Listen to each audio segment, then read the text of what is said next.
Hi everyone, I thought I'd show you a cool little video about how I make maple syrup in my own backyard. Right here, this is where I keep my syrup, just in these 100-liter totes that I got from Princess Auto. So right now I might have, I don't know, something like 75 liters in there, maybe 80 liters. I'll walk around with this bucket and go collect the sap from the different trees that I have tapped. And here are the deer. They're kind of like dogs. They like to follow me around sometimes when I'm collecting sap. Come on there, little buddy. Ugh. So I have a couple different trees that are tapped. This first one that we're going to, it's invasive Norway maple that escaped from my neighbor's trees. So it's been growing here for something like 20 years, I would guess. It seems to produce the most amount of sap. It's a pretty good producer, even though the ratio for this tree is probably 40-1, maybe 50-1 for sugar content. Ideally, if you had all sugar maples, it's about a 20-1 ratio. So where I've drilled my hole, a cover. This here is the tap, or a spile, we call it. Made in Canada, these ones. I got this from the co-op in Sussex, New Brunswick. So I get the whole setup from them, the bucket, the tap, and the covers. I got so excited talking about all the stuff, I forgot to collect the sap. So I had collected these, all of these buckets earlier this morning. So it just shows you how much can be produced in a day. Right now it's +7, I believe, and our nighttime temperatures were getting down below freezing. So that's why you see such a run.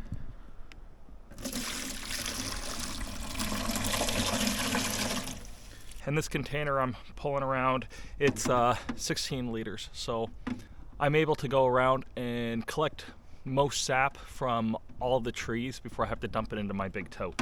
But going around collecting maple syrup, I mean, it's not super efficient. You don't get a very much maple syrup, but it's enough to do me and my family for the entire summer. So it lets you just be closer to nature, and the weather changes. You're really watching things. You get excited when you know it's going to be a cold night and a warm day, just to see how much the trees are producing.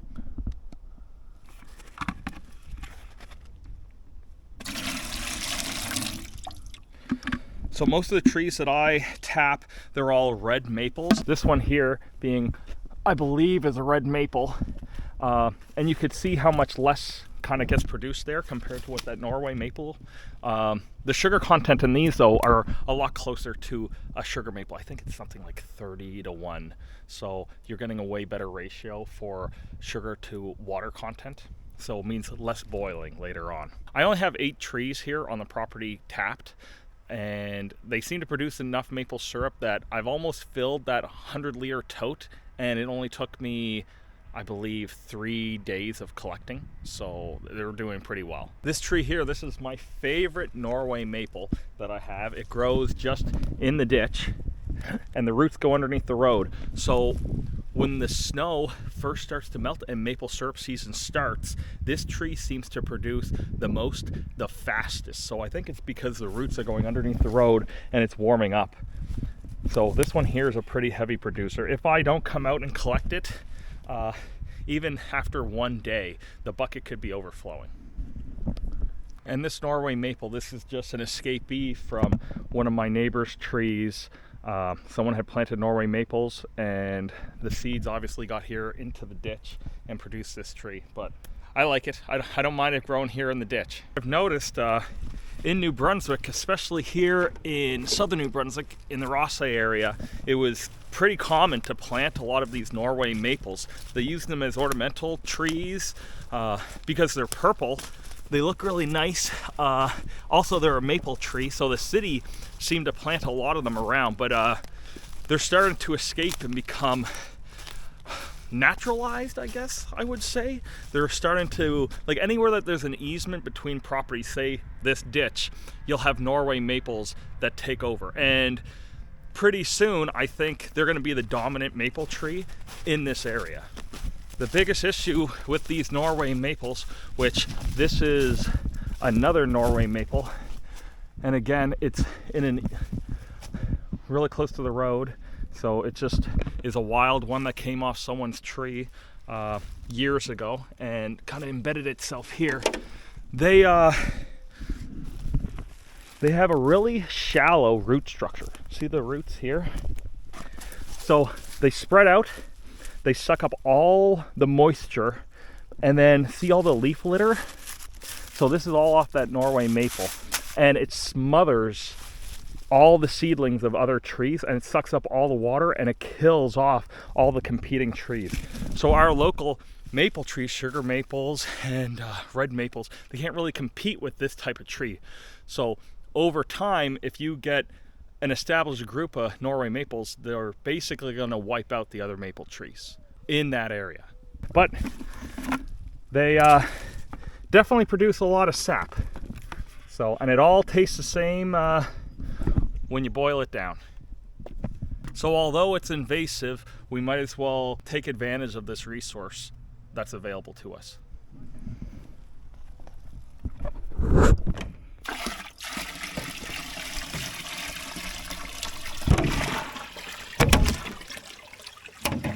I keep this sap just on the back deck here. It can get cold enough that it'll freeze.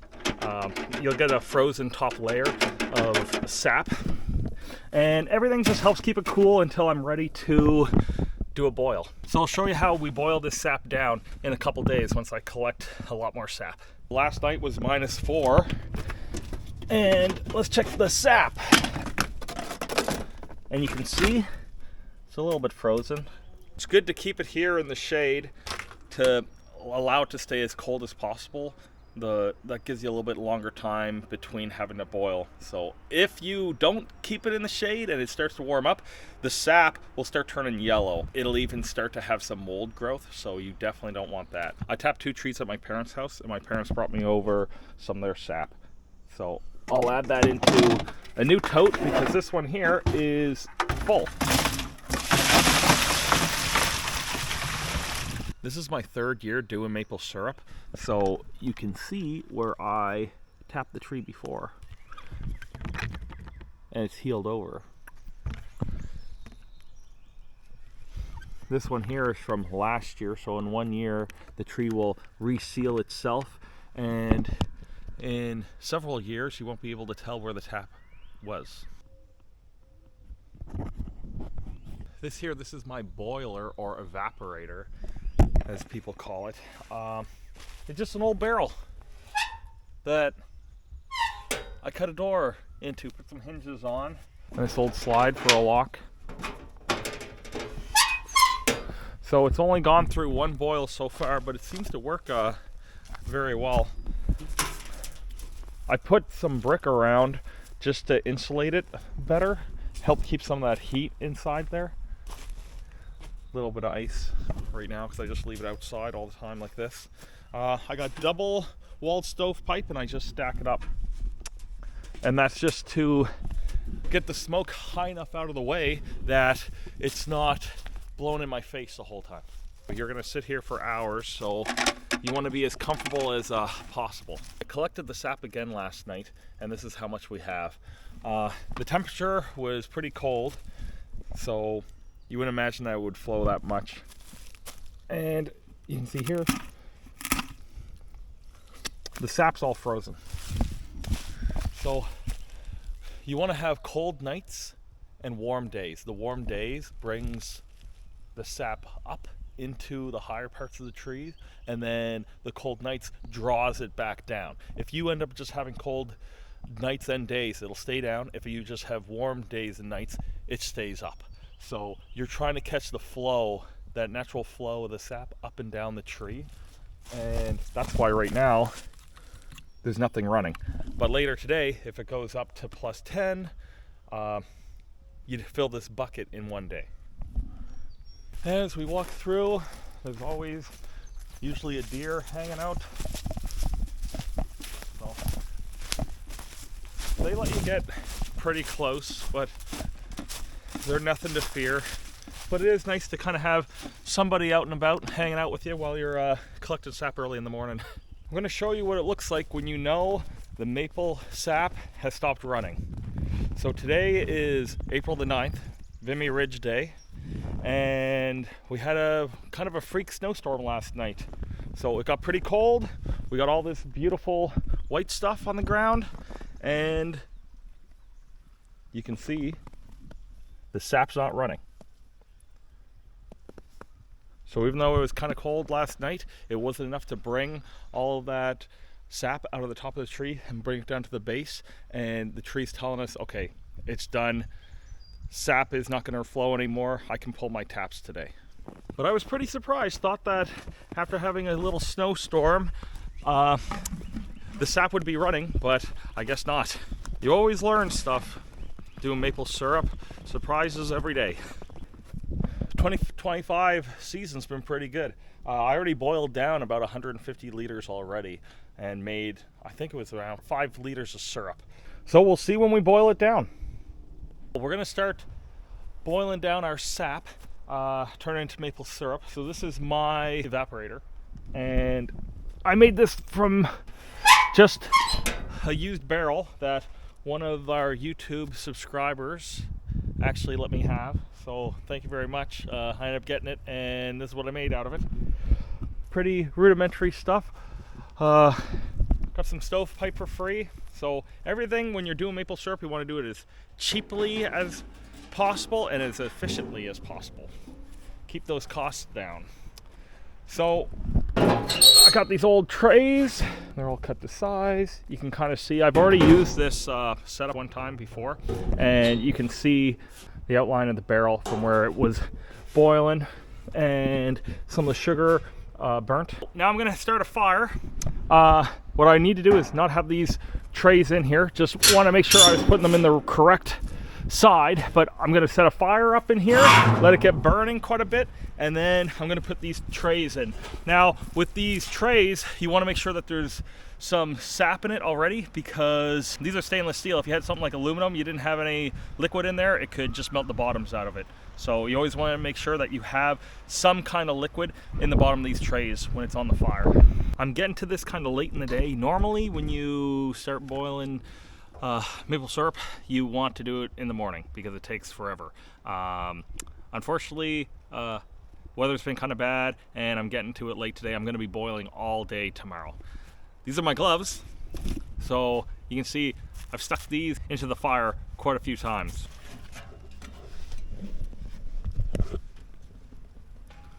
All right, now with that lit, we'll go get some liquid into those. This is kind of my older sap, kind of starting to change color, the newer stuff. So that's another reason why I'm in a big hurry to start boiling this down. So I'm just going to scoop from here and fill this up until I have enough liquid to fill up those restaurant trays. 2 trays.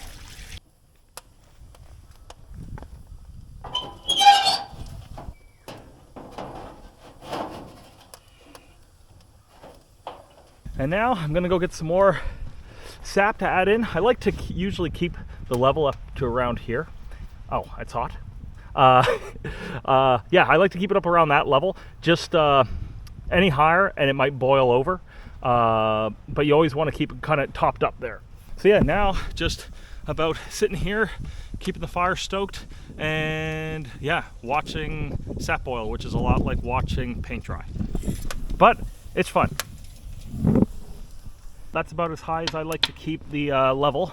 Unfortunately, I should have scraped this a little bit better. A little bit of black carbon residue from the last boils kind of getting into the pan, but that'll all filter out in the final filtration. So I'm not too worried about it. One thing I would change about this design, I need to put maybe a bar across here or something. Just every time I go to open this door, you'll get, you know, an updraft, and little particulates like to get into there. Little bits of ash will fly up into the pan. So that's one thing I would kind of change, and I probably will change. Or maybe I'll just keep using this tin foil. It seems to do a pretty good job. So, if you're looking at the color of this now, pretty clear. It's going to end up turning dark brown, and then depending how long I'm out here boiling, it might actually even turn to black, but that'll probably be tomorrow. I'm gonna boil as much as I can tonight, and I'm gonna finish it off tomorrow. Cool, we're gonna get to see it change color together. Just starting to see a little bit of evaporation there, a little bit of steam coming off the top, and the fire's just rocking away. Now I have that all set up, I decided to pull my taps, seeing how it's the end of the season. What's crazy is today is still April 9th, and we were out here earlier, just a few hours ago, and there was snow everywhere. Now, snow's all gone. Funny how that works. My cover, got a little tab here, pulls that off.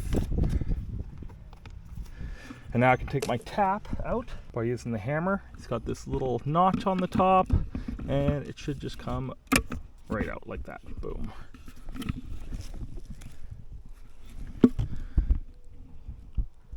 A little bit of sap still coming out.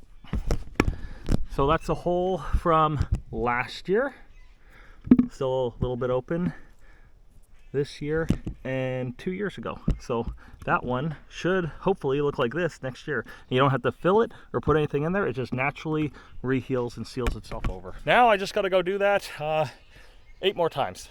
Perfect timing. We're coming up on about 1 hour since I started the fire, and we already have a roll and boil.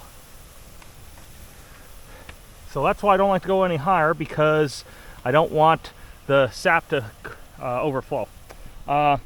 You see here, there's a bunch of foam. A lot of that foam, it's just waste. It's minerals and just things that'll float up to the surface. Like you can see here, like little bits of part of the carbon that was stuck to the side of the pan is here. So I can easily come by, scoop this up, and then some people, they keep it, but I just toss it on the ground. Now, if this gets really hot, which it should soon, it's gonna become almost an uncontrollable roll and boil. I can only control it by adding or subtracting less from the fire, but there is one other way.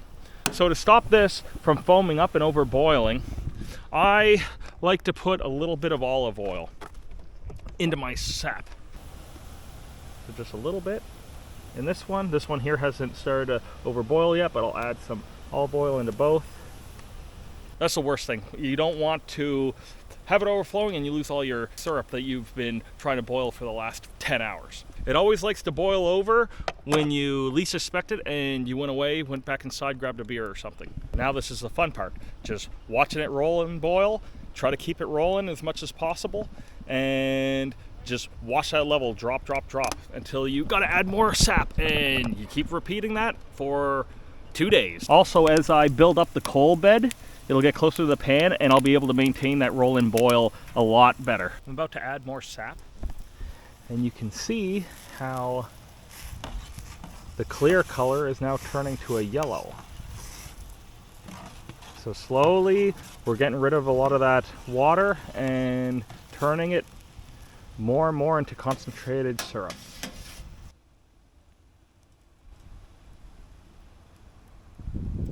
So now that the sun's about to set, I've decided to just finish off what's left in the rest of that tote. I think it's about 15 liters. And right now it's about 0 degrees. I think it's gonna go down to -4 tonight. I got a sweet roll and boil going. But tomorrow, with those coals in the bottom, it won't take long to fire it back up. So see you guys tomorrow. Morning. Well, near morning. The sun hasn't actually risen yet. It's about 6:30 in the morning, and let's get this fire started. Last night I just left my pans on, just covered them up. Should light pretty quickly, seeing how there's a little bit of coals left in the bottom. I just kind of brushed that aside. Should fire right up. Good, the fire started. It's only -2 out, so not too cold. It's supposed to go up to +5, I think, today. So, you know, no clouds, no rain. should make for a pretty good day. Okay, we'll take these pans off.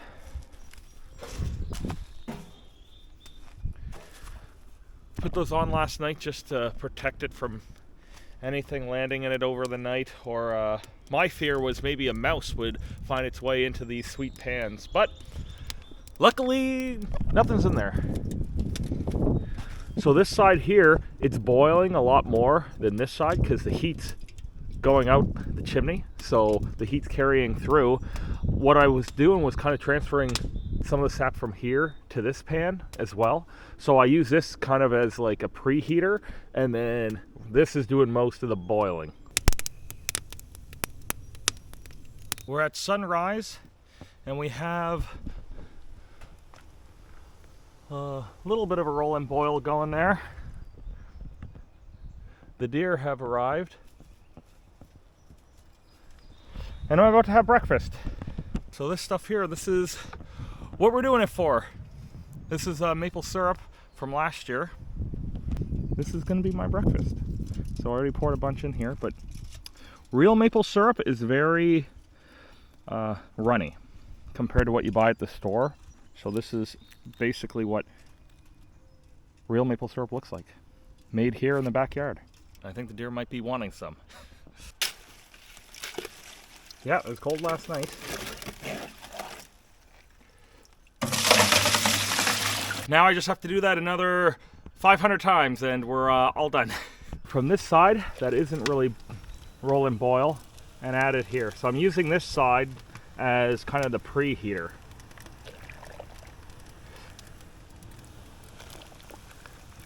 You see how clear that is compared to what we got here?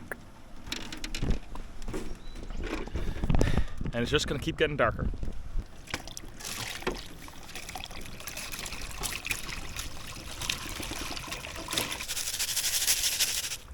And there's some ice, probably not too much sugar in that. And this is probably sacrilege to some guys, but I'm just going to dump this out. There it goes. I know that there is possibly a little bit of sugar in that ice, but for me, whatever. I don't want to bring down the temperature of that pot that much more. We got a boil in the front pan and the back pan now, so we're rocking now. And my mother showed up to keep me company. So it's always good when you're boiling sap, you try to make syrup, you got to have somebody with you because it's kind of boring by yourself. But yeah, this is exciting. So now that we have a really good boil going, I'm going to skim some of this foam off. So you can see here, it's mostly just minerals and other impurities. So if you leave that on top, it's just gonna affect your boiling. It's kind of insulating the liquid from boiling. So it's good to just get rid of that stuff, and it's just garbage. So keep as much sap as you can, and then throw it away.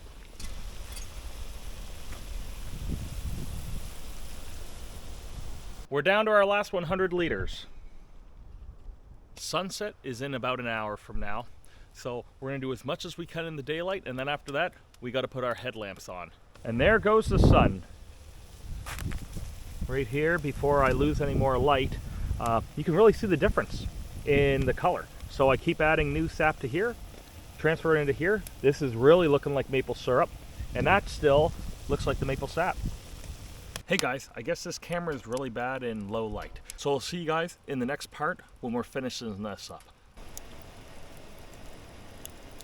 And here we are, finally through all the totes.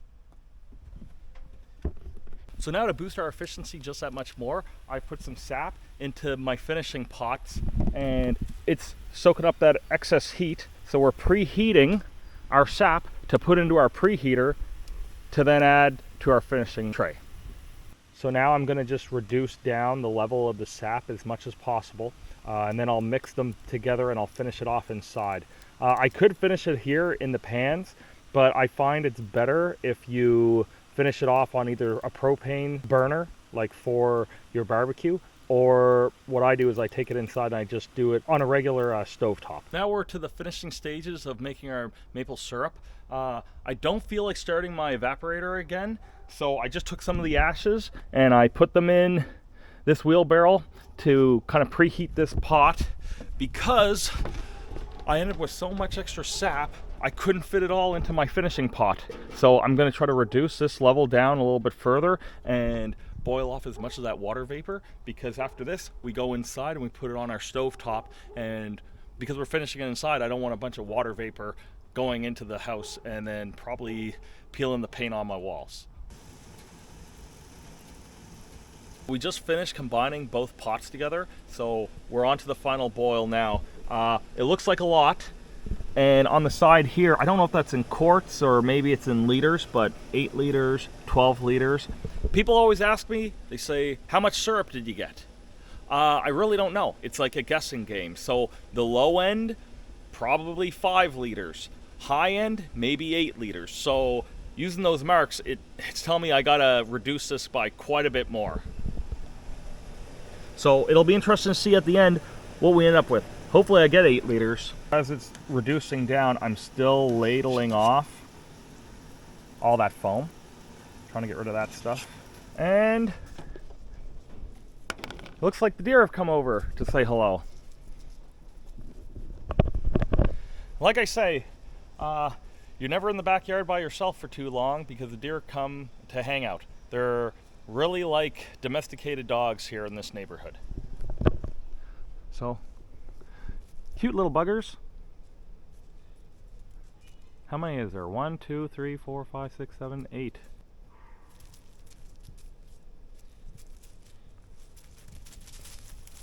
Oh, teaching them a lesson. Cute.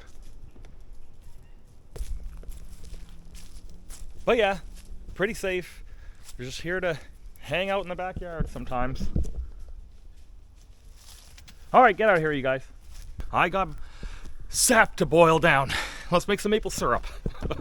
We're finishing off the boil now, and you can see how much it's dropped. So when we first started, it was up here.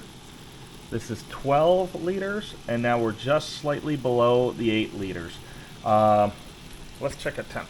217.4. So we got to get to 219.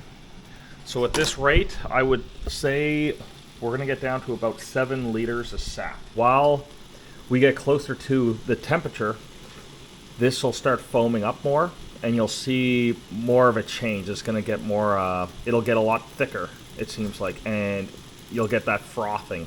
So there we are, we're at 219. You can see we're just slightly below 7 liters, I would say. So I think we're probably, I don't know, 6.8, close enough to 7, I'd call it 7. So this is our filter, and it's specifically made for maple syrup. It kind of looks like a big sock, and what it's used for is to take out all the impurities, like any soot or debris that's made it to this point. Also, what will form in the syrup as you're boiling it down is these little rock minerals. So that's called syrup sand, and this is going to take all that syrup sand out, so it's not in our bottles.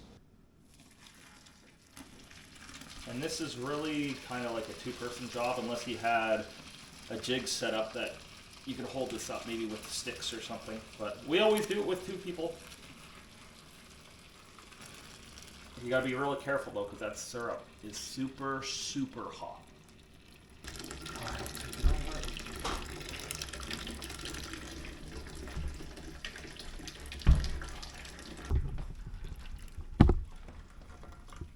So this becomes a slow process, because as the impurities clog up that filter, it's gonna start going really slow. So it depends how long you want to sit here and hold this, but after days and days and days of boiling syrup, you're gonna hang on to this for as long as it takes. And now all that black stuff stuck in the filter, that's all the grit and impurities. Now you have to resist the urge to squeeze this filter. So if you squeeze it, you'll end up with really cloudy bottles in the end. And you're just gonna put all that impurities back into the syrup. We're ready to start bottling. What I use is this coffee filter and just a funnel. We're using old Grolsch beer bottles that I drank a couple years ago and cleaned back out. So I like anything that has this little pop top. I find that they work the best, and you can find them anywhere. This one here is a old maple syrup bottle from Superstore. I got this from IKEA, and this is barbecue sauce. So anything that's got a pop top, you can just reuse. Ladle it in. The coffee filter is probably overkill, but it's just an extra filter, so you can never go wrong trying to filter extra. So what I like to do is I just fill it up to this level here. As the liquid cools, it will shrink down a little bit, but that's fine.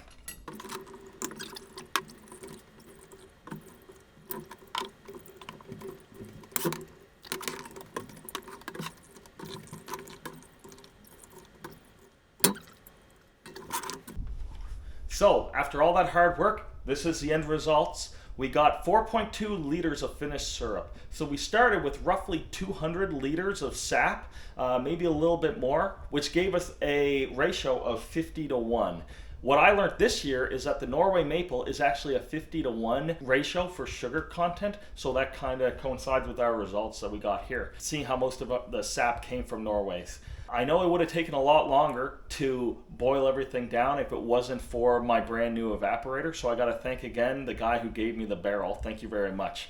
I hope you guys learned a little bit about doing your own maple syrup, and maybe it's inspired you to start doing your own maple syrup, that you don't have to be a professional. You can just do it in your own backyard. It just takes a lot of work and it's a lot of time. So thank you very much for watching, and I hope to see you guys in the next one.